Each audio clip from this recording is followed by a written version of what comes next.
Hello, everybody. Ella J here on behalf of WrestleZone, and today I'm joined by the Queen of Aerobic Style, Delilah Doom. Delilah, how are you today? I am wonderful. How are you doing? I'm fantastic. It's been like 2 years now, so I'm so excited to be catching up with you, my friend. You were always a ball of radiant energy, and I feel like I know it's summertime, but summer's not really my thing, so I need that energy from you. So thank you. I got you. I got you. Although it's been really gloomy in LA the past Oh, really? like three, almost, I feel like even longer, like probably a month, but the sun finally came out, but it's hot and I'm like, I think I want the gloom. Reason number she's Delilah Gloom today, guys. Just Delilah kidding. gloom. Too hot. I mean that's pretty much how I feel. That's reason number one why I could never actually live in California. I am not a heat person, not a sun person. As you can see, I'm really pale. So that's like three reasons actually. But like I alluded to, the last time we talked was like 2 years ago. So I kind of want to start off. The last time I talked to you, we had mentioned something that you were kind of working on, but it had been kind of put on pause for a little bit. So you already know where I'm going. There's probably no updates, but I'm still gonna do it anyway. Delilah, do you have any updates on that short movie script you were kind of thinking about creating on the origins of Delilah Doom? No, it's still just been an idea in my notebook that that sounded really great when I first came up with it, but No, yeah. that's life just catches up with us. Life has been crazy these last 3.5 years. But I'm curious, when you were kind of like envisioning it and like putting it down in your notebook and stuff, like what did you envision this short movie to look like? Can you kind of give us a little bit more insight into kind of your origin story a little bit? I was watching a lot of Mortal Kombat, Okay. and so I just envisioned um, present me, meeting old me in front of Richard Simmons' house. Yeah. You know, I know like you love Richard Simmons. so, Yeah. me, this me going to see Richard Simmons' house to just, be a tourist, and then discover old me who had become a wrestler, and I don't know, and just going from there and having like this book of all the opponents I must beat to save Richard Simmons. Something along that lines. But I was really into Mortal Kombat, and so I might have to go back and just, I don't know, get get my ideas sorted out, because I do think it would be a great movie. Well, a short movie. Yeah. Now what again, I am like very basic when it comes to video games. Like I love the party games. I love like some of the PC games, but I'm very like basic when it comes to that. So what kind of stuff would entail in these Mortal Kombat like duels against in these matches? What would they it was look like?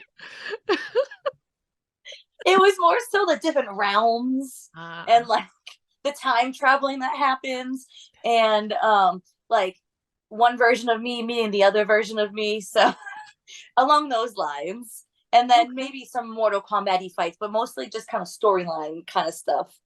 Okay. So I want this to happen because I've never quite seen anything like that. We've seen wrestling video games, but we've never seen like an actual video game like entailed into wrestling. That's, you know what I mean? Yeah, that'd be, I don't Interesting. know. Gotta make it happen. It would. Delilah, One you day. got to get on it. I know.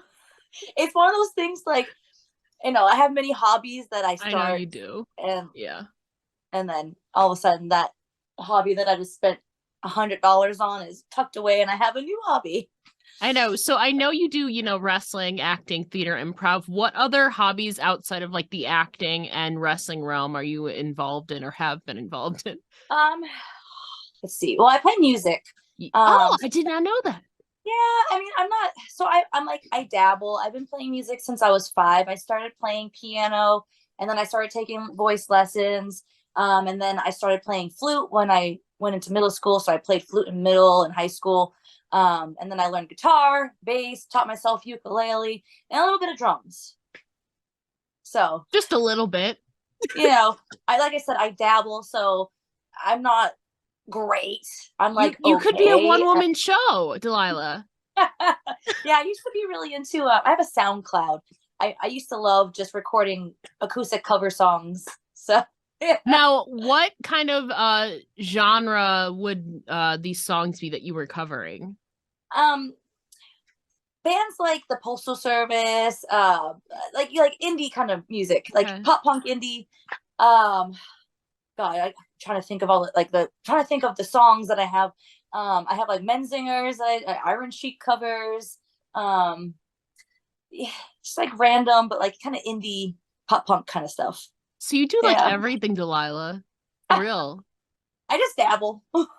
Fair I enough. dabble. Like they say, a jack of all trades, a master of none. Although I will say you've mastered a lot of, improv and wrestling, of course. You're I gonna be appreciate going on that. 10 years. That's I crazy to know. think about. I don't. It is time. Time has flown.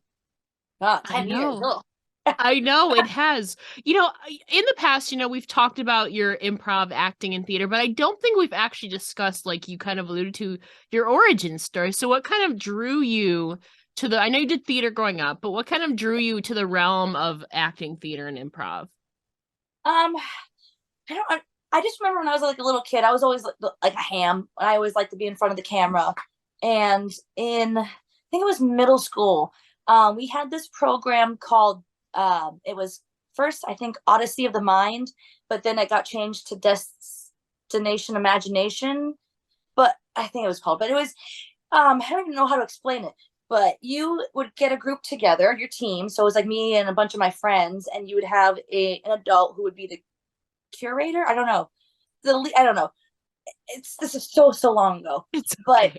your team would pick what kind of thing they wanted to compete in, Hmm. like different. So there was like you could build things, um, the like Like a sciencey team kind of building thing. thing? Kind of, yeah. Okay. It's like my team. We wanted to do like put on like a show, and so like I said, this was a long time ago, so I'm trying to drag the memories.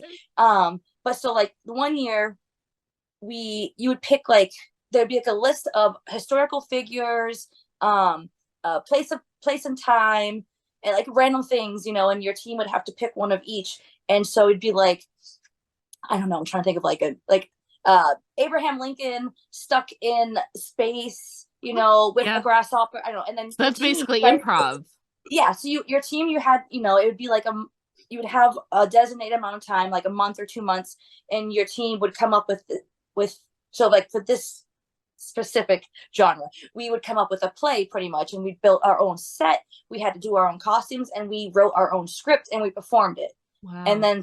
then each genre, each team would get graded, or like, and you take places, first place, second place. But that really got me into like improv and acting, because we had to come up with our own script. Like we were in, I think maybe sixth grade, I don't know, fifth grade, and we're building. I remember the one thing we did, we had a exploding toilet. I don't remember why, but we paper mache a toilet, and we had to construct a mechanism that could blow confetti out of it. So we had to build like this contraption that was part of our set. I don't know, it was really cool. And then we had to perform. And You were smart kids and putting costumes together. Like, I don't know if it was just stuff you already had made or if you sewed stuff together. I don't know how that like worked. we all brought like clothing and Yeah. stuff, or we had to make we made paper mache eyeballs for the grasshopper. Uh-huh. I don't know, it was like this weird thing, but that really drew me into like improving and acting and performing. Yeah. If That anyone out there has ever done OM or whatever it got changed into, please let me know. I want to find my people. yeah, smart kids. I am not like a I took some engineering classes in like high school and stuff, but like fifth, sixth, listen, my high school we had like different things going on there, but fifth, sixth grade, and you're coming up with a paper mache toilet, and then you figure out how to get something to kind of spurt out of it. That's amazing. Like for But there was fifth, like a bunch of people, because fair. so maybe one brain with all of them. Mm. But still, I mean, that's impressive coming together and all of that. At least you had a month. I would be really frantic, like trying to figure things out, but that sounds so fun and unique too in a way. Again, I'm not Yeah. really immersed into like I don't have much experience at all in like improv and stuff. I think in high school we just like had to record a thing from like one of the Shakespeare plays. Like that's about it. That's the extent of Heck yeah. my acting experience is literally it. But you did a lot of theater growing up. I know you did athletics. You found wrestling at about the age of 10.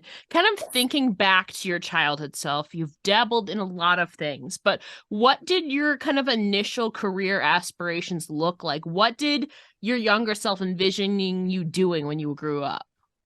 When, dang, before I thought of becoming a wrestler, I think I wanted to be a zookeeper. I like animals. I wanted to be a zookeeper, and I'm trying to think what else. It's oh my gosh, I don't know because I'm ever bringing you since I was back. I'm 10, I wanted to be sorry. a wrestler. Yeah, So yeah. like before that, I'm just like probably like I was young, so a zookeeper, and I think I also wanted to be a bus driver at one point. My friend and I really thought it would be cool to drive the school bus. Yeah. My best friend Kim and I. But as far back as I can remember, I just envisioned wrestler or at least an entertainer, Yeah. in some aspect. Yeah, read an interview you did like 7 years ago, and you kind of like you said there, kind of mixed your entertainment and like sports together, sports entertainment. I know, especially, you mentioned you found wrestling at the age of 10. So can you tell me more about your love for Chyna and kind of how seeing her carved your path to eventually entering the ring yourself? Yeah, I remember I was watching, I think it was Raw, but I just remember her coming out. It was one of the first times I've seen wrestling, and you just see this badass woman. And Yeah. no offense to the other women that were wrestling at the time, but she wasn't, she wasn't there just to do bra and panty matches Yeah. or cat fights. Like she could actually beat you up and be strong, and she was just an amazing woman. Like aesthetically, she would go in with the guys, and I just remember being like, I want to be that type of woman. I want to be a badass wrestler like Chyna, and it just sparked this like, you know, I can do it. I can do it. I'm going to step in the ring with not just women, but with men too. And here we are. Here we are almost 10 Here we years are. later. Ah, You've had quite the journey. Growing up, I know you were born in Massachusetts. Were you also raised there as well? Did you grow up there? Yes. yes. I So lived there for 25 years. Yeah. so what prompted you to then, because you moved to Texas before you even kind of found your school. So what then made you move from Massachusetts to move to Texas? What specifically Austin? Um, at the time, I wanted to go back to school, and Hmm.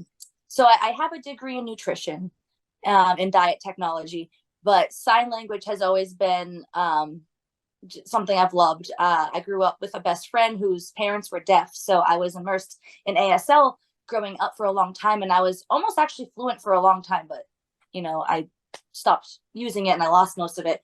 But I wanted to go to school to be an ASL interpreter, so when looking at places, I really wanted to get out of Massachusetts at the time. So there was a school in Houston and a school in Austin. So I figured when I booked a trip to Houston, I flew out there all alone to check out the school there. And then I rented a car and I drove to Austin and stayed with some people that a coworker knew who were like, yeah, you can stay with us, no worries. And kind of explored Austin. I just fell in love with Austin when I was there. And I really thought I was going to be going to school, back to school to be an ASL interpreter. And so I sent in like my financial aid and stuff. And after I had moved to Austin, turns out my financial aid got declined. And at that same time, I had just went to a local show Hmm. and Yeah. spoken to a few of the wrestlers. So Yes. like that, the financial aid fell through, but this happened. And so I just decided to just say, F it. I'm going to try this passion, this dream of mine, and just see what happens. And I just said, let's do it. Was this ASL degree considered a master's degree, or were you going back for separate bachelor's? I would have to go back for a separate bachelor's. Okay, yeah. Because I Yeah. was gonna say grad school masters, like you get like no aid. Like it's a whole different thing. But especially, Yeah. I mean, student debt's just a whole other thing. I totally understand that though. I've been to Texas twice now and I loved it out there. It wasn't in the summer months, luckily, or else I think I Yeah. would have melted. But I've been to San Antonio and then I was in Dallas and then around the Fort Worth area. So I loved Texas. You obviously had wrestling and then daily life. You moved there. How would you describe your overall experience in Texas? Obviously, it brought you into wrestling. So what was your daily life like there for a while? Um, when I first started out, I started training and I like, just Yeah. struggling. I was struggling. I had gotten a job as a waitress because that's what I was doing back in Massachusetts, but the tip, like, it just wasn't what I was used to financially. And Mhm. so it was a struggle. I remember going to Starbucks once and my card getting declined, and I was just like, oh, and the guy was nice enough to like, just take it, here you go. Yeah. I was just like, ah. But once I found my footing, and just I don't know, it takes a while to settle in. And once I got settled in, I was first training in Austin, and that was going well for a bit. And then, I discovered Funaki School, and that just worked out better for me. So I was doing that drive 6 days a week from Austin to San Antonio to train with Funaki before I actually moved to San Antonio. But yeah, a lot of my days was wake up early in the morning, drive, train, and work out, drive back, shower real quick, go to work, repeat. I'm curious, what made you fall in love with Austin kind of in the first place versus a place like Houston where you initially went? It was a hipster vibe. Fair. The hipster vibe. I like the Peace and music love, scene. man. The music scene's Yeah. great. I don't know, it was just hip, and I was 24, 25, so I just kind of was vibing well with it. Yeah, and Texas obviously holds a special place in your heart for life, obviously with wrestling as well. You've spent many of your early days there in your career. So kind of, you made the move to California. I don't think you had any place in between that, right? Nope, nope. Okay. I So was in San Antonio, met Eli, and then I came out here. so when and why did you decide to move to California? My husband. Fair enough. Yeah. After we met and got engaged, he's Cali, LA born and bred. He's not going anywhere. And I've always wanted to live in California since I was a little girl. When I was actually applying for colleges when I was in high school, I was applying for colleges in California. So it just kind of felt, I don't know, like it was supposed to happen. And when I just packed up and he met me out and we drove together like 27 hours, I think it was. I think Oh so. my We just did God. it in one shot. Imagine that drive from Massachusetts. To Cali. Oh, yeah. Yeah. When I drove, when I moved to Texas, I drove. Yeah. So, but I did like a road trip. It was me and my cat. Oh. So we did like 2 weeks, and I stopped Yeah. along the way and saw some cool places, saw some friends, and like, kind of casually made my way down. And then this one, we were just like, Mhm. whoop, straight to it. Kind of at this point, would you say you're still, I don't know if it's heavily, but it's still at least somewhat involved in kind of the acting improv scene in Cali? Occasionally I'll get used as like a stunt person. So in a sense, I guess, but not so much. I have a lot of friends who are comedians and Yeah. are involved in improv, but um I haven't done it in so long aside Yeah. from the wrestling ring. Yeah. So I mean, I wouldn't mind doing a class again. Like, I love classes and learning, and it would be fun. But right now, I'm just mainly just focused on just wrestling right now. Yeah. What kind of stunt work have you done? Because obviously, there's many different genres you could do that in. So I'm curious to know like what your stunt work has looked like. Well, okay. I was just a wrestler, but they Okay. label us as stunt people. So like I did AP bio. yes, Yeah. that's what it was. AP Bio, and then I did Magic for Humans. Um and then I did mocap for 2K22, I think it was. Yeah. So I did motion capture for that. Um, How was so that? How was that? I know like Lady Frost was in this one. I believe Kylie Ray also was also in the recent yes. one. So can you kind of I have no idea how any of that works. Can you kind of walk us through the process of how that happened and then like doing the motion picture motions, I guess is the Yeah, word. I think I can talk about it, right? The game already came out. It was So like 2 years ago, so I don't see why not. yeah. So honestly, why not? Yeah. So I got recommended to them by somebody. I think it was Aaron Solo, because they were looking for women's wrestlers, and Yeah. I got an email, and they were just they wanted to see if I was interested in coming up. And basically, the day is like you go there, um, and you wear like this full bodysuit that has like little I don't the little motion cap The white, balls on it. yeah, I the don't know. wires. I don't know what the term is either, but I know Yeah. what you mean. And so I did it a few times for that game. We filmed like the scenes. So Heather Monroe was there too. She was player one. So when you play the women's player one, like the career mode, Hmm. it's Heather Monroe moving, so filming like so we'd walk and then we would have to do like like we were talking while the script played. And then when it came time to do moves, it was we would do either actual just moves like, hey, can you do this move? Would And it be would in an actual ring when in you were a doing yes, actual in an moves? actual Okay. ring, yep, a nice ring too, actual ring. Um, and yeah, so I mean, it would just be like wrestling, but they would just be like, this is what we need. We need you to get up. It's like video games. So when you think of the video games, and then we did entrances where you just like you have to mimic. So it was my favorite thing to do. It was so much fun. I was surrounded by wonderful people. Uh, it was just some of the best, like one of the best jobs I've ever had. What was so there's a lot of different entrances, especially in WWE. What was your most fun entrance to do? Ooh, dang! I did, I did Trish Stratus, and I just because, yeah, that really, I was Oh, really excited for that. I did a couple. Me and Alex Grace. I always say her name wrong. Gracia. Gracia. Sorry. We did Alexa Bliss's like a few. I did Candice LeRae like when she was baby and heel, Yeah. so that was really fun. Um, who else? I'm trying to remember. I did Nikki. I did all of her like when she was superhero. When Yeah. yeah, like when she. Oh, I did like mainly Oh, because you she got does. to do Crazy Nikki. That's my Yeah, favorite. I was like all the running Running people. around the They ring. had me do Yeah. all the Did you get running. to slap down like the jacket?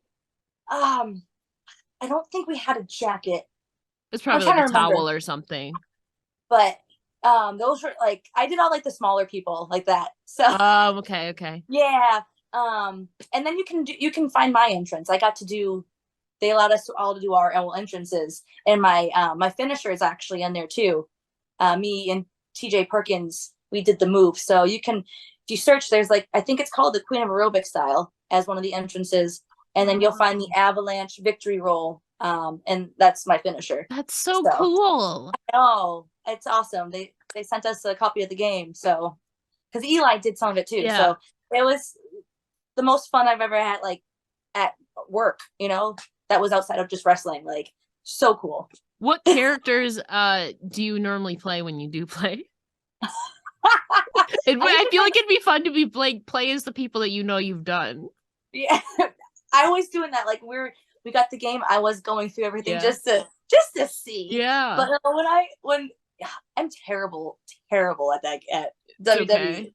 I'm a button smasher, and so it's just like I'm and terrible with Eli's the so good. controllers. I'm so like I am so bad. Like I don't even know how to play with the Xbox or the PS. I can use a Wii one.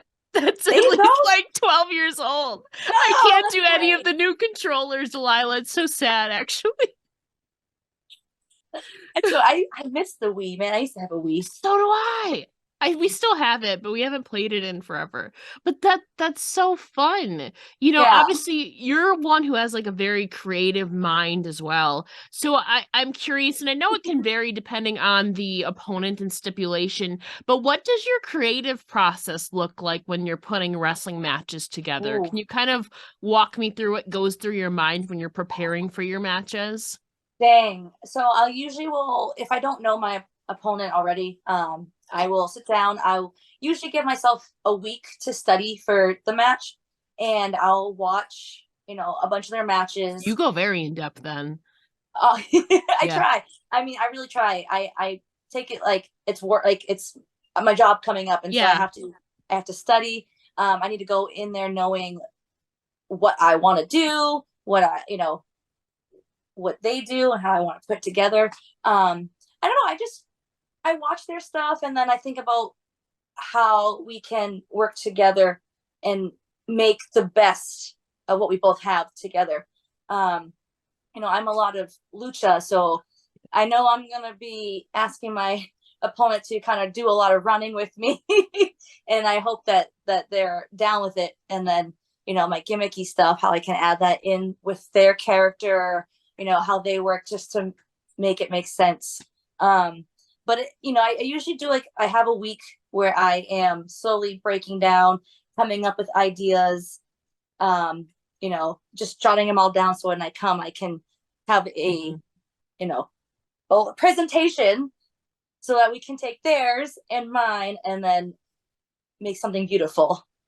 Yeah, and you know what's funny? I'm glad you bring up kind of the character element of it because I'm a big fan, especially of one of your matches in particular, and I vividly remember watching it. It was you versus Roche Chanel at VWR last year, which was such a fun match. I mean, you were Yeah, getting her to do those aerobic exercises at the beginning. She brought out her purse full of hair products, started spraying you, which made sense, like 80s wise, yeah. jazzercise, you have that whole vibe going on, but it was just genuinely one of the most fun and most entertaining matches that I've seen in a while. So from your Thank you. perspective, whether it be because of the gimmicks that you do or the character side or just in general, what has been the most fun match or moment of your career so far? Or we'll give you Dang. like two or three, because I know it can probably be hard to Most narrow it down. fun, most fun, most fun. Um, Dang, that's a lot. Woo! Because I love them all. I mean, recently I had my blockbuster street fight Yes. match, and I mean, I think that's just gonna top everything, mainly because I really put my heart into that match to just make it as much as me as possible. And Cam Gates, who I wrestled, he's so good. He's a great character as well. He's one of our best heels, and it was just I just had so much fun because I got to just do whatever I want to make this a blockbuster street fight. So I got, I got a door, and I got to, spray paint blockbuster. I got a bunch of blockbuster signs and all these weapons that I wanted to turn all neon in the 80s. And it was just, I there was no leash on me. I got to just make it me for this match, like make it as blockbustery and as 80s. This was my stipulation match, and I got to just do whatever I wanted. And so for that, I think that will just always go down as one of my favorites. It was so much fun to create. It was so much fun to create. Yeah, and especially, I mean, playing kind of leaning into the character side, but also Yeah. leaning into like a new, I don't know if you've been into a stipulation like that. I feel like that's kind of a unique one. Yeah.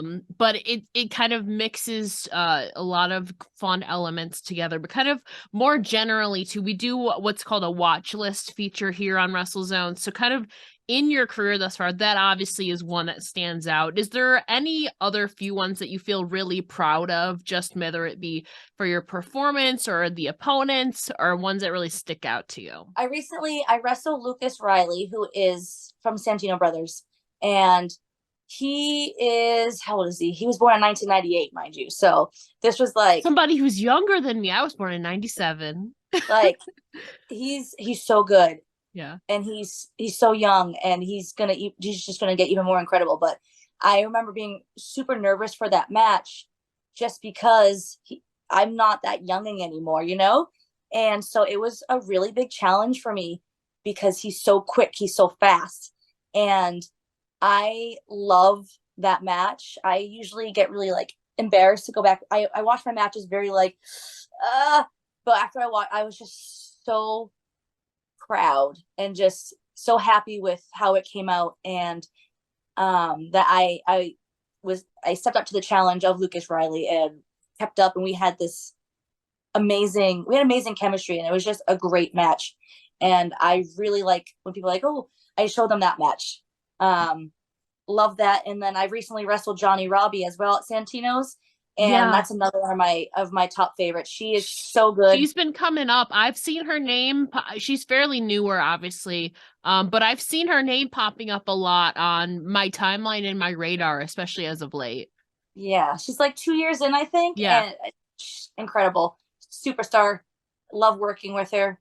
That was like at Santino's. That was the first time that we wrestled, and she's great. And I love that match as well. And I think it was the first time in Santino's history that two women were wrestling for a title. So we got to make history together too. So that was awesome. Well, congratulations, the history maker. We mentioned too at the beginning of this that, you're coming up on 10 years in the business since your debut and training and all of that. So kind of looking back on your 9+ year career thus far, how do you think that you've grown as a person and a competitor? Dang. It's funny because when I was like 5 years in, I was like, okay, I'm okay at this. And the last 5 years since I moved out here, I've seen myself evolve and grow and get better. And I definitely see myself now as I'm an ass kicker. You are. I am an ass kicker, and that's something I probably would not have said about myself 10 years ago, or even maybe 5-6 years ago.